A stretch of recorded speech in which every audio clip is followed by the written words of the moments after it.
Welcome to simple concept biology. तो dear student, आज हम डिस्कस करेंगे power house of the cell जिसका नाम है माइटोकॉन्ड्रिया।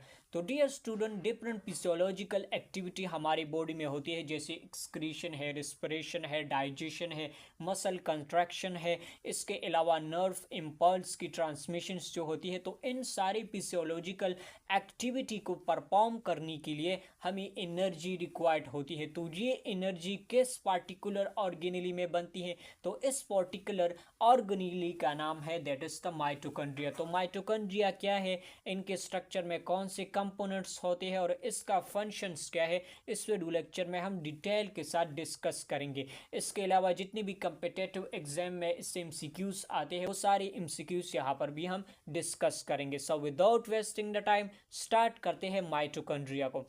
तो डियर स्टूडेंट, फर्स्ट हम अगर टर्मिनोलॉजी को देखें तो mitochondria it is actually A Greek words, और ये बेसिकली यहाँ पर है टू ग्रीक वर्ड्स।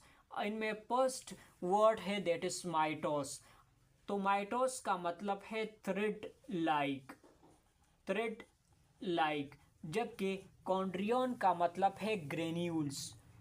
अब इसका मतलब ओवरऑल क्या है, थ्रेड लाइक ग्रेन्यूल्स। अब फॉर द फर्स्ट टाइम जब माइटोकॉन्ड्रिया को ऑब्जर्व कर रहे थे साइंटिस्ट, तो उन्होंने बेसिकली माइटोकॉन्ड्रिया को सेल के अंदर as a thread like structure observe की, और इसके अंदर बेसिकली एक स्मॉल टाइनी पार्टिकल्स लोकेटेड थे जिसको कहा जाता है ग्रेन्यूल्स। तो granule basically small tiny particle और बीड लाइक पार्टिकल्स को कहा जाता है ग्रेन्यूल्स, और इसकी स्ट्रक्चर बेसिकली थ्रेड लाइक थी। तो इसी प्रॉपर्टी की वजह से माइटोकॉन्ड्रिया को माइटोकॉन्ड्रिया का नाम दिया गया।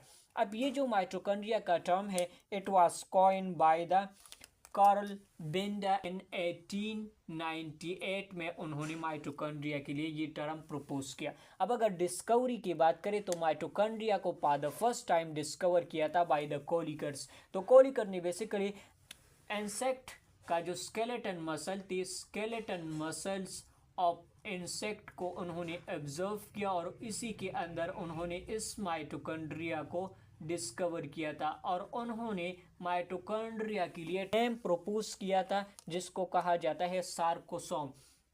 तो कोलिकर ने डिस्कवरी के बाद इस माइटोकॉन्ड्रिया को नाम दिया सार्कोसोम्स, क्योंकि सार्कोसोम मसल्स का फंक्शनल यूनिट है। तो इसी बेस पर उन्होंने माइटोकॉन्ड्रिया के लिए टर्म सार्कोसोम यूज किया, और ये जो माइटोकॉन्ड्रिया टर्म है it was basically given by the Carl Benda in 1898। अब अगर हम माइटोकॉन्ड्रिया को डिफाइन करें तो माइटोकॉन्ड्रिया हमारे पास एक मेम्ब्रेन बॉन्डेड ऑर्गेनेली है जिसका मेन फंक्शंस है energy production in the cells. तो यहाँ पर देखिए मेम्ब्रेन बॉन्डेड ऑर्गेनेली है, और बेसिकली ये है डबल मेम्ब्रेन बॉन्डेड ऑर्गेनेली, और इसका मेन पर्पस क्या है, एनर्जी प्रोडक्शंस। तो इसी वजह से हम माइटोकॉन्ड्रिया को कहते हैं power house of the cell. अब अगर लोकेशंस की बात करें कि माइटोकॉन्ड्रिया सेल में कहाँ पर पाया जाता है, तो mitochondria basically it is located in the cytoplasm of eukaryotic cells. यानी यूक्रियाटिक सेल ऐसे सेल्स जिनमें basically nucleus and membrane bonded organelle पाई जाती है, इसी को यूक्रियाटिक सेल्स कहा जाता है। तो इस यूक्रियाटिक सेल्स में यहाँ पर देखिए ये इसका सेल मेम्ब्रेन है, ये न्यूक्लियस है, और ये जो सेल मेम्ब्रेन एंड न्यूक्लियस के दरमियान ये जो स्पेस है इसको साइटोप्लाज्म कहा जाता है। तो माइटोकॉन्ड्रिया बेसिकली साइटोप्लाज्म में पाया जाता है। अब अगर एक्सेप्शंस की बात करें तो यूकैरियोटिक सेल में हमारे पास टू एक्सेप्शंस है। एक है आरबीसी, मैच्योर आरबीसी में माइटोकॉन्ड्रिया एब्सेंट होता है, मैच्योर आरबीसी। इसके अलावा प्लांट में जो सीव ट्यूब सेल्स है, sieve tube cells of phloem, तो वहाँ पर भी माइटोकॉन्ड्रिया एब्सेंट होता है। अब क्वेश्चन अराइज होता है कि आरबीसी को भी एनर्जी की रिक्वायर्ड होती है, क्योंकि mitochondria power house of the cell है, एटीपी बनाते हैं। अगर ये माइटोकॉन्ड्रिया आरबीसी में एब्सेंट है, किस तरह से आरबीसी अपनी एक्टिविटी को परफॉर्म करने के लिए किस तरह से एटीपी जनरेट करती है। So the main process in the RBC that is the glycolysis, और एनएरोबिक ग्लाइकोलिसिस यहाँ पर पाया जाता है। तो ग्लाइकोलिसिस सेलुलर रेस्पिरेशन का वाहिद स्टेप है जो कि in the presence of oxygen भी होता है, इसके अलावा in the absence of oxygen भी ये ग्लाइकोलिसिस होता है और इसकी रिजल्ट में 2 ATP बनते हैं और यही ATP बेसिकली RBC यूटिलाइज करते हैं। अब यूकैरियोटिक सेल्स के साइटोप्लाज्म में बेसिकली माइटोकॉन्ड्रिया पाया जाता है, जबकि अगर प्रोकैरियोटिक सेल्स की बात की जाए तो प्रोकैरियोटिक सेल्स में माइटोकॉन्ड्रिया एब्सेंट है, क्योंकि प्रोकैरियोटिक सेल में ना तो न्यूक्लियस होता है और ना मेम्ब्रेन बॉन्डेड ऑर्गेनेली पाई जाती है। क्रियाटिक सेल्स में बैक्टीरिया आर्की वगैरह आती है। तो ये किस तरह से ATP बनाते हैं, तो इन ऑर्गेनिज्म में, इन प्रोकैरियोट्स में एक स्ट्रक्चर होता है जिसको कहा जाता है मीजोसोम। तो मीजोसोम बेसिकली हमारे पास एक स्ट्रक्चर है जो कि बना होते हैं from the invagination of the cell membrane. तो यहाँ पर देखिए ये हमारे पास एक प्रोकैरियोटिक सेल्स की डायग्राम यहाँ पर हमने ड्रा की हुई है। तो इसका जो सेल मेम्ब्रेन है वो अंदर की तरफ बेसिकली इनविजिनेशंस करती है, तो यहाँ पर एक स्ट्रक्चर बनता है जिसको हम कहते हैं मीजोसोम्स। अब ये मीजोसोम बेसिकली इंपॉर्टेंट है यहाँ पर cellular respiration and it also play important role in the cell division. तो मीजोसोम्स बेसिकली वो ऑर्गेनेली है जो कि प्रोकैरियोटिक सेल्स में ATP की फॉर्मेशन करती है। तो इसी वजह से हम मीजोसोम्स को एनालॉगस ऑर्गन कहते हैं। ज़्यादातर इसी से MCQs आते हैं कि एनालॉगस ऑर्गन या एनालॉगस स्ट्रक्चर ऑफ माइटोकॉन्ड्रिया क्या है, that is the mesosomes. Of analogous basically कहते हैं फंक्शनल सिमिलरिटी को। तो यहाँ पर आप देख सकते हैं कि माइटोकॉन्ड्रिया का मेन फंक्शंस क्या है, ATP प्रोडक्शंस करना। इसी तरह से मीजोसोम भी ATP की प्रोडक्शंस करती है। तो इसी वजह से माइटोकॉन्ड्रिया का एनालॉगस ऑर्गन या स्ट्रक्चर है दैट इज द मीजोसोम्स। MCQs के लिए इंपॉर्टेंट है। अब अगर इनके साइज एंड लेंथ की बात की जाए तो माइटोकॉन्ड्रिया इट इज़ अबाउट 0.5 से लेकर 1 माइक्रोन मीटर इनके साइज होता है, जबकि लेंथ 1 से लेकर 10 माइक्रोन मीटर इनका लेंथ होता है। अगर साइज की बेस पर बात की जाए कि स्मॉलेस्ट साइज माइटोकॉन्ड्रिया कौन सी सेल में पाए जाते हैं और लार्जेस्ट साइज माइटोकॉन्ड्रिया कौन सी सेल में पाई जाती है, तो यहाँ पर देखें हमारे पास यीस्ट सेल्स जो कि एक पंजाई है। यीस्ट सेल में सबसे स्मॉलेस्ट साइज माइटोकॉन्ड्रिया पाया जाता है और इनका साइज है that is the 1 micron metres. अगर लार्जेस्ट साइज की बात की जाए so it is found in the oocytes of Rana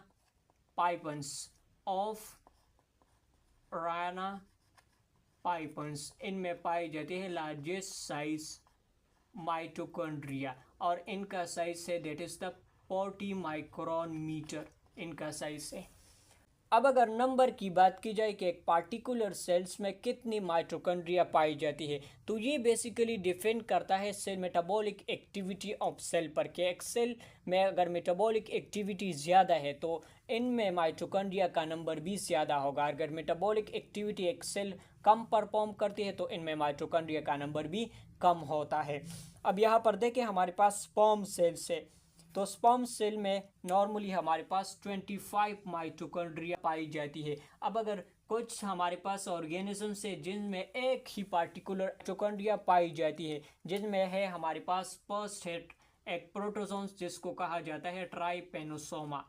Trypanosoma में एक ही माइटोकॉन्ड्रिया पाया जाता है। इसके अलावा हमारे पास है क्लेमाइडोमोनास,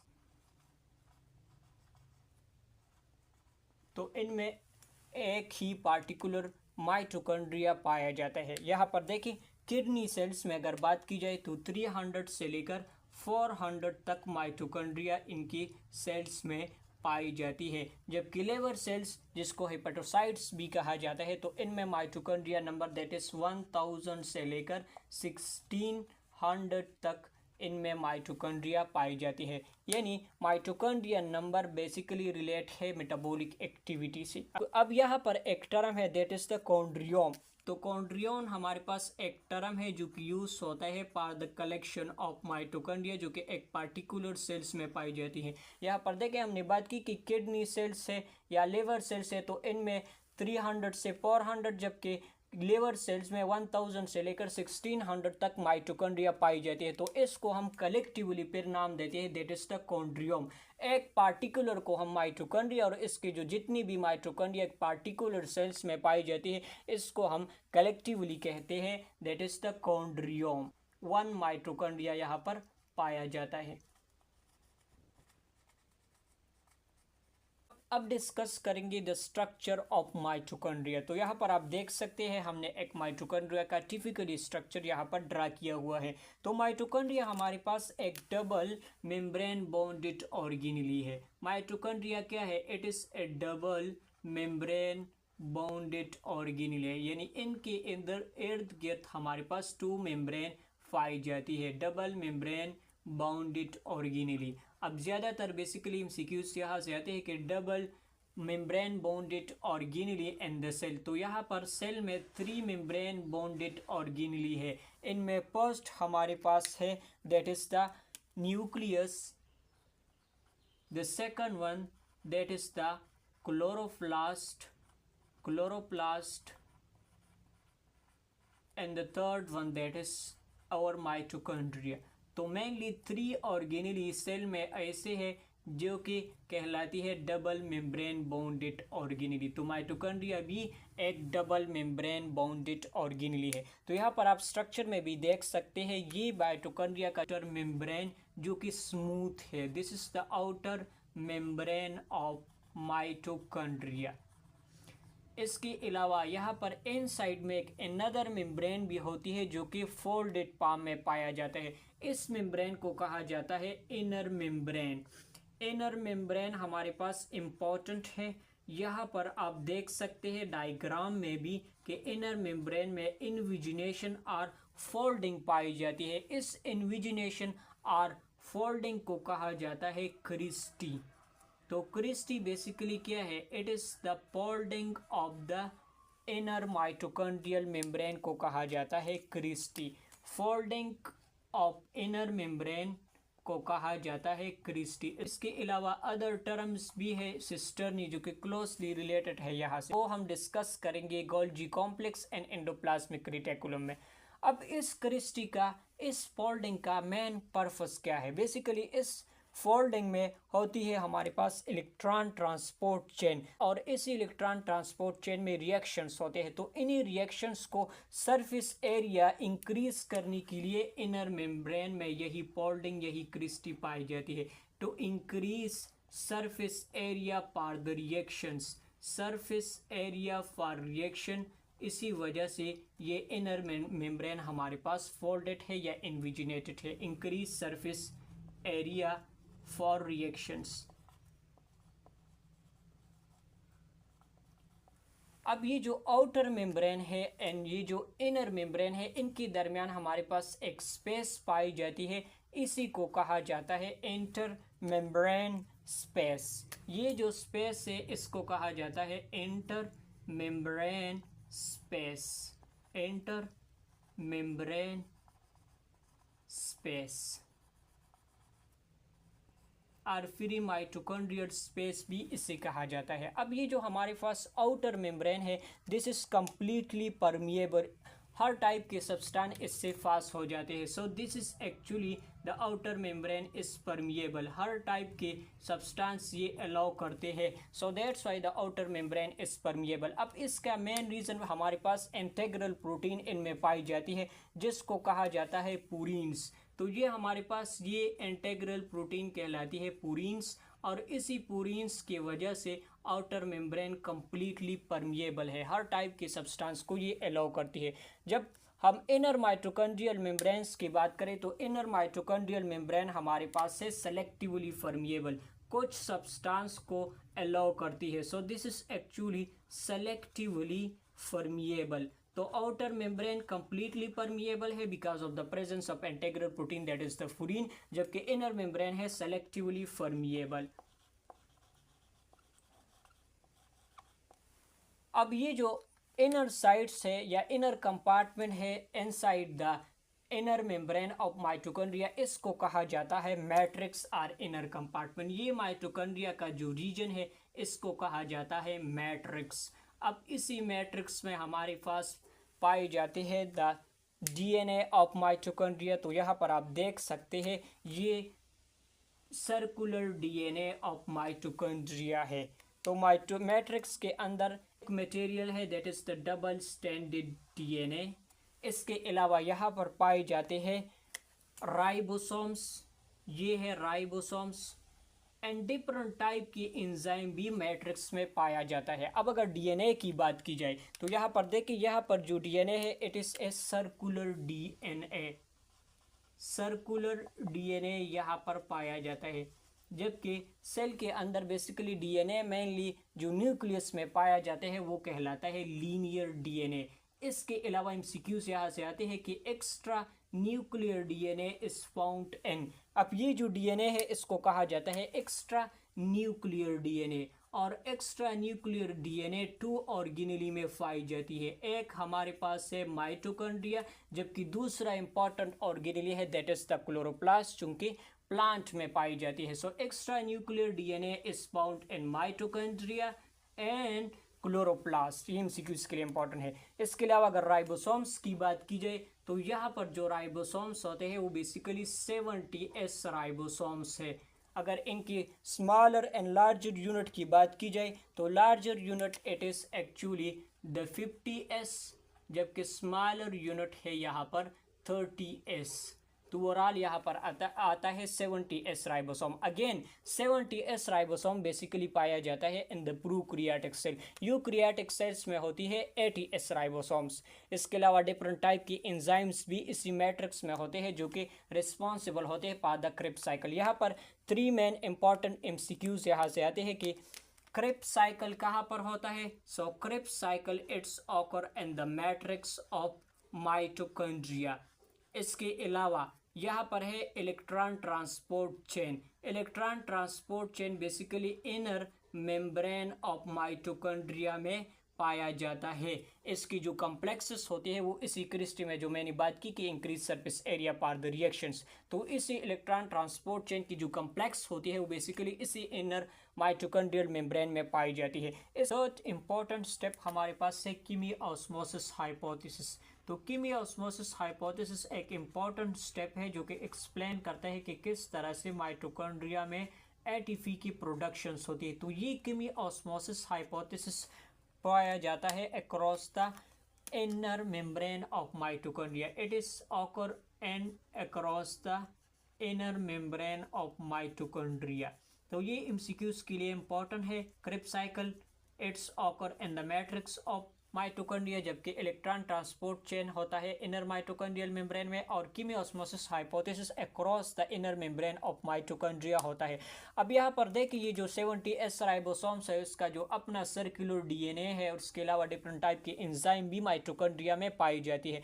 तो ये बेसिकली एक्सप्लेन करता है कि this mitochondria it is the early prokaryotic cells, और इसकी बेस पर एक इम्पॉर्टेंट थ्योरी भी पेश की गई जिसका नाम है एंडोसिम्बियोसिस थ्योरी।